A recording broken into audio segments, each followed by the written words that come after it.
Maayong adlaw sa tanan karong adlaw makita ninyo si Mr. June Mark Rivera nga nag-drive sa iyahang 3 wheels nga service. Iyaha gihatod ang pasahero sa palengke kay mukaon daw sila sa street foods kay gigyutom sila. Samtang naga-drive si Mr. June Mark syempre naga-video pod siya sa palibot para sad makita sa uban ang kanindot sa lungsod sa Kapalong.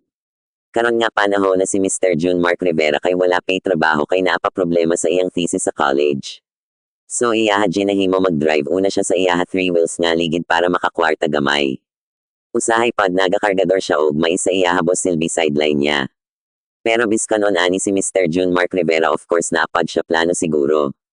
Kung siya pangutan on good things happen to those who wait. So mga katsada dili pa panahon karon para maghinambog ta.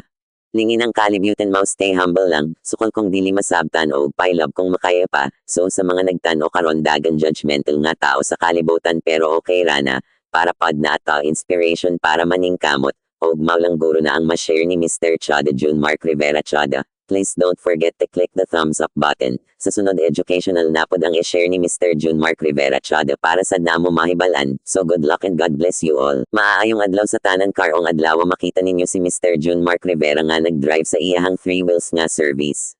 Iyaha gihatod ang pasahero sa palengke kay mukaon daw sila sa street foods kay gigyutom sila.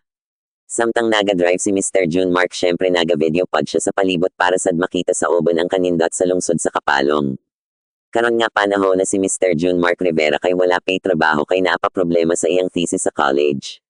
So iyaha ginahimo mag-drive una siya sa iyaha 3 wheels nga ligid para makakwarta gamay. Usahay pod nagakargador siya og may sa iyaha boss silbi sideline niya.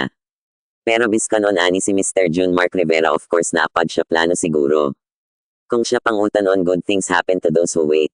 So mga katsada dili pa panahon karon para maghinambog ta.